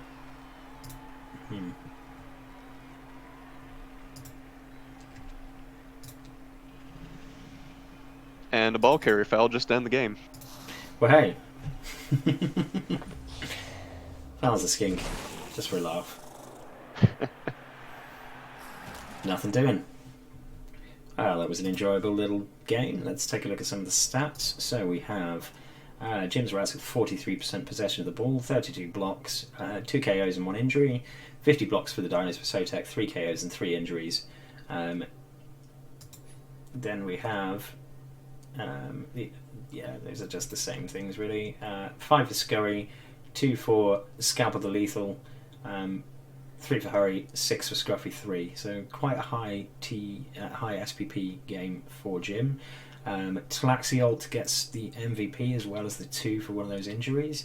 Juanchix and Slanhex. So those are some good results in terms of the SPP for the Lizards because they're all on Saurus. And that puts Tlaxiolt 2 away from another level. So you've got a Block Mighty Blowsaurus. Probably going to get tackle after that one. Right, and we can't forget that Juanchix is actually going to be getting his level too. Yeah, so that's going to be very helpful for Gebro. He's got a few more beefier Sauruses now. Yeah, absolutely. Getting there, perhaps a little behind the curve in terms of development, but if he can catch up, then he can certainly make a bit of a run in this one. That was about the result I was expecting based on my sort of feelings going into the game. So, yeah, no real surprises there. Just more rat bullshit. No, but I'm sure that Gebro is feeling a little... I shouldn't say upset. He played a fine game. I'm just sure that he was hoping for a few more casualties than he received. Yeah. Only failed the one bonehead. There was a couple of other things that didn't quite go off. 65% success rate on armor checks. Ain't that great, really. I think he's a little things. Light on stumbles and a little light on blocks, but overall the dice were fairly even on the block side. Just some of them happen to come at real bad moments. Yeah. And then on his D6, pretty standard spread. Actually got a few extra 5s when he probably would have minded in certain cases, but all in all, pretty evenly rounded dice. Just when the dice didn't fall, they fell heavy. Yeah, and he was quite unlucky with the KO rolls as well, failing more than he succeeded. So yeah, it was a fairly even game. It was just one where Gebro's team were really not equipped to deal with the ratness of the rats. The lack of tackle there really playing a huge factor. Yeah, which is what we kind of saw being the case. But a great game. I certainly enjoyed that, and we will see whether Jim rolls on in, so we can poke him a bit. But nice one. All in all, fun game to watch, guys. Audrey has spotted in Miner's chat my description of her earlier as a mincing machine disguised as a person with the voice of an angel, and is rather appreciative. That might be a fitting descriptor if that angel wouldn't be posting up such, we'll call it interesting backgrounds. True enough, yeah. So Hurry and Scudder Scruffy. There should be one called Scudder the Gutter Runner, really, shouldn't there? Scruffy 3 and Hurry are both levelled, and Juanchix is levelled, so goes from a block Saurus to presumably a block guard or a block tackle Saurus.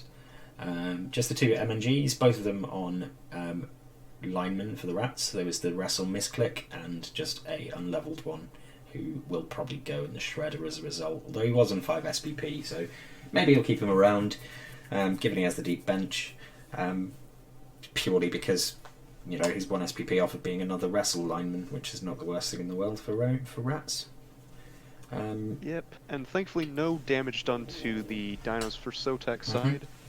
Looking at their next upcoming week, that will help Dinos for Sotek as they go into the Haggrave Hellions, and Jim's Rats is going into Smoked and Cured. So that is the battle of the dodgy gits who everyone wants to see fall over and die.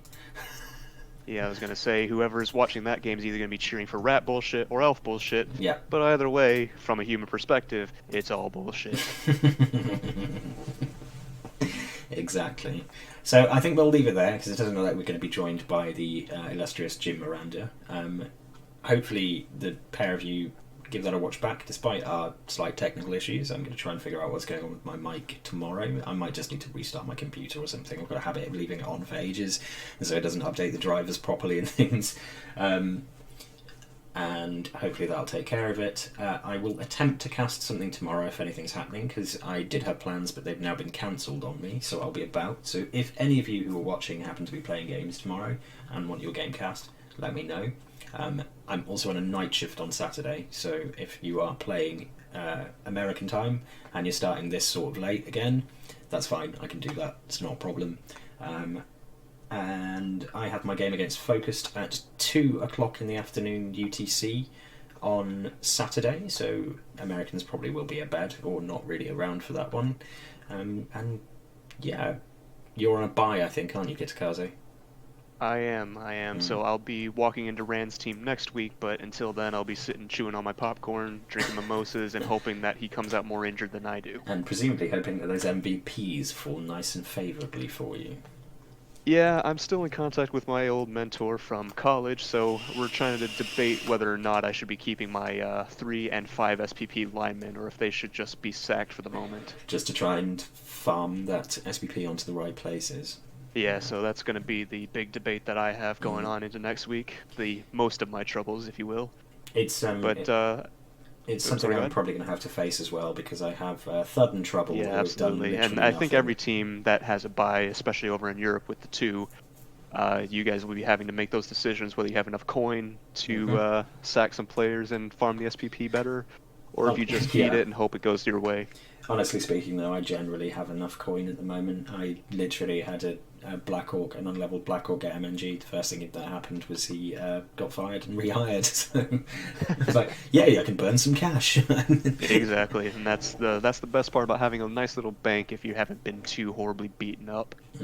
As a little announcement to everyone, just to make sure that everyone does do this, make sure you put your times in on the REBBRL website, so that both streamers, casters, and anyone who's interested in watching your game can see what time that is, and the streamers, I believe, have an option of going in and picking up any game that has not already been set to a Twitch cast. So make sure you guys go in and do that, because we have lots of streamers around here who are more than willing to jump in and call games if you guys are wanting them to. If there's a game going on and I can cast it and it'll help out by me doing that, I will be happy to do that. I will also be very happy, hopefully not as a robot, but to have anyone who's interested in getting into Twitch streaming and casting come on and join me for commentary.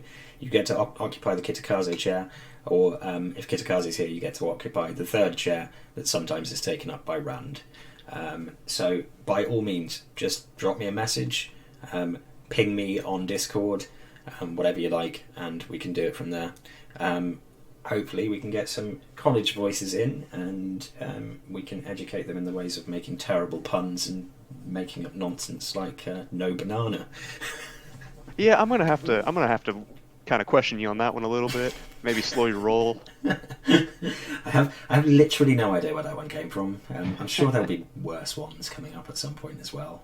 Oh, I'm sure, and I will look forward to some of the college casts, as well as seeing some of the college players in both the casts and the chat as well. For sure, and I will certainly try and catch some college games and stream some as well. So if you suddenly find you are being inundated with messages about some terrible thing that you did, then it's probably because your game has ended up on my Twitch somehow. as with all of these broadcasts, you can watch them back for about a month after they are up. So if you are playing rats in college and you want a little lesson in how to play rats very well, this game will be there for a month. I highly suggest that you have a look at some of the games that have gone on, so you can see kind of how some teams work a bit further on, and perhaps make some decisions about how you're going to develop them, rather than doing it on an ad hoc basis as you go through. For example, AIM took kickoff return on one of his players, and that made me decide to take kickoff return on my thrower. So it's certainly a thing that will help you. We are here as a resource. Use us. So just don't abuse us when you come to face us in majors, is all we ask. Yeah, or you can abuse Rand, though. He enjoys it. Yeah, masochist he is. So I'm going to call it there. Thank you all very much for joining us. Well done to Jim on the victory. Commiserations to Gebro on some pretty bad luck. That blitz play was a horrible thing to have to endure, especially when you're only 1-0 down and it's your drive. But them's Blood Bowl. Them's the Blood Bowl breaks. Nuffle is a cruel, cruel god indeed. And on that note, we'll say goodbye. So it's goodbye from Kitakaze. Good night, guys. And good night from me. Bye.